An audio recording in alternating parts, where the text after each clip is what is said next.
Bagaimana memahami keberadaan Tionghoa dan keturunan Yaman di Indonesia? Dulu kedua-duanya tergolong sebagai member Australia, golongan timur asing yang disebut Arab dan Cina. Kita tahu belakangan ternyata yang disebut golongan Arab di dalam BPUPKI itu adalah berasal dari Yaman, spesifiknya berasal dari Hadramaut.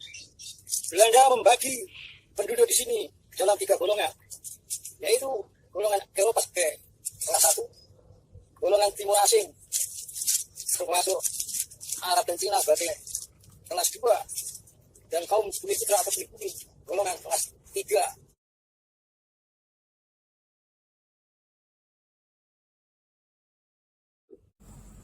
Yang dimaksud dengan penduduk kelas 2 itu ada kaitan dengan suatu undang-undang Reglement tahun 1854, yaitu menempatkan golongan timur asing seperti India, Arab, dan Cina sebagai golongan penduduk kelas 2, sedangkan kaum bumi putra atau pribumi sebagai golongan penduduk kelas 3. Jelas hubungannya dengan kepentingan penjajahan. Bagaimana riwayatnya dalam berperang melawan kompeni Belanda? Mengapa perlu diangkat persoalan ini? Ya karena perkembangan situasi. Orang Tionghoa jauh sebelum terjadi perang Diponegoro tahun 1825 hingga 1830, mereka sudah terlibat pertempuran melawan Belanda, yaitu dalam Perang Kuning. Perang Kuning itu geger pecinal, perang gabungan Jawa Cina melawan kompeni Belanda. Terjadi tahun 1741 sampai dengan 1743 Masehi dan 1750 Masehi. Rombongan Al-Hajromi kedatangannya setelah perang Diponegoro 1825-1830 selesai.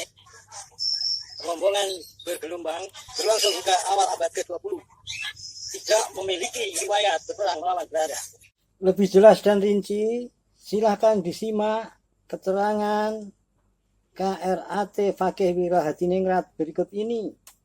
Di antaranya adalah klan Ba'alwi, imigran dari Yaman yang akhir-akhir ini viral disoroti dengan berbagai macam penyimpangan, termasuk pengakuan cucu Nabi yang belum terkonfirmasi, bahkan terindikasi palsu.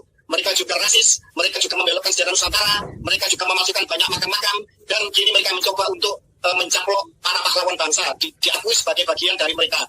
Padahal menurut sejarah mereka baru datang setelah perang Diponegoro, kurang lebih sekitar tahun 1832. Kemudian setelah itu, imigran dari Yaman ini tidak mendukung perjuangan kemerdekaan bangsa. Mereka absen di gerakan 1908 kebangkitan nasional, mereka absen di Sumpah Pemuda 1928, mereka juga absen di dalam perjuangan seputar BPUPKI, PPKI persiapan kemerdekaan Indonesia, hingga mereka juga absen di dalam perang 10 November, padahal Jenderal Malabi wafat di Jembatan Merah, di dekat Kampung Ampel, tempat banyak dari klan mereka tinggal, anak pendidikan Ampel tinggal sedikit, banyak yang dikapling-kapling oleh mereka, tapi mereka absen di dalam serangan agresi militer pertama dan kedua Belanda. Mereka juga absen di dalam serangan Jamur Kuning, juga tidak tercatat nama mereka ikut dalam perjuangan bangsa. Bagaimana perjuangan golongan timur asing menjadi warga negara Indonesia setelah kemerdekaan? Perlu digarisbawahi, perjuangan orang Tionghoa menjadi warga negara Indonesia penuh dengan liku-liku.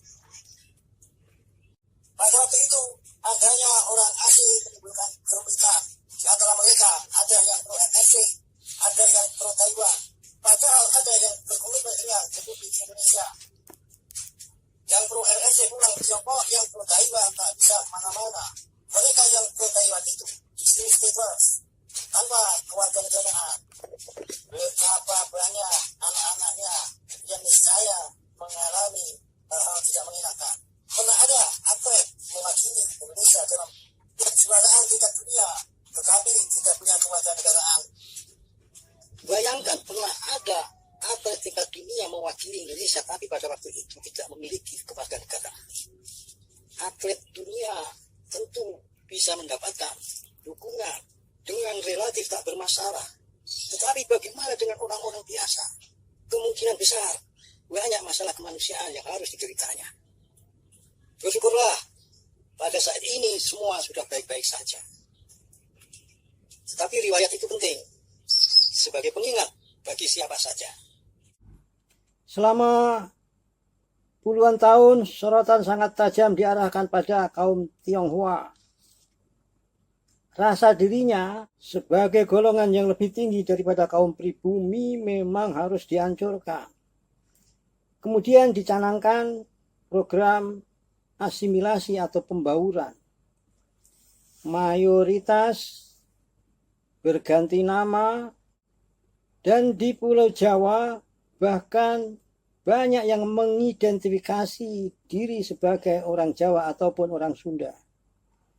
Bukankah bila demikian, nasionalisme kaum Tionghoa tidak diragukan lagi?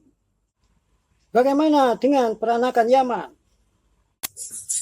Jadi iseng bertanya-tanya, mengapa program pembauran atau asimilasi pada waktu itu tidak juga diterapkan bagi orang-orang dengan latar belakang asal Yaman? Mungkinkah sebaiknya diterapkan sekarang? Bukankah kurang cukup apa untuk mempertanyakan nasionalisme patriotisme oknum-oknum yang suka mencaci maki presiden, mencaci maki menteri? Ada yang menghina bangsa dengan menyatakan kalau bukan karena pihaknya orang bangsa Indonesia masih menyembah pohon. Ada yang merendahkan menghinakan pewayangan. Bahkan ada yang mengatakan Indonesia itu milik Yaman. Itu kan bagaimana? Kelewatan itu. Rupanya selama puluhan tahun, berpuluh-puluh tahun, tidak menyadari apa yang sesungguhnya telah terjadi. Mohon disimak keterangan Haji Muhammad Subhan yang tengah mengajukan uji material Undang-Undang Kewarganegaraan ke Mahkamah Konstitusi berikut ini. Tapi dokumen negara berupa penjelasan Undang-Undang Dasar yang dibuat oleh Mr. Rasulullah, yaitu penjelasan pasal 26 ayat 1 itu, bahwa yang dapat menjadi warga negara itu peranakan. Disebut di situ ada peranakan Belanda, ada peranakan India, ada peranakan Tionghoa, ada peranakan Arab. Artinya memang harus dia yang menjadi sasaran Undang-Undang Kewarganegaraan untuk menjadi warga negara. Karena ini orang Arab ini ditunggu sejak tahun 1946. Itu sudah ada Undang-Undang Kewarganegaraan. Nah, orang-orang Arab, orang-orang peranakan terutama itu dikasih kesempatan untuk mengakui kemerdekaan atau kekuasaan negara kita. Tapi diperpanjang sampai tahun 58. Undang-Undang Kewarganegaraan nomor 62 itu juga belum mengakui itu orang-orang Arab. Tapi orang-orang warga Cina, warga Tionghoa rata-rata mengakui kemerdekaan sehingga dia mengurus sebagai warga negara ini. Jadi ditunda dari tahun 47 sampai 58. Itu pun orang Arab tidak peduli dengan kewarganegaraan itu karena memang dia tidak mengakui kemerdekaan Indonesia. Dia ingin menjadi warga kelas 2 saja itu. Introspeksi, waspada dengan ancaman bahaya bagi masa depan bangsa dan negara.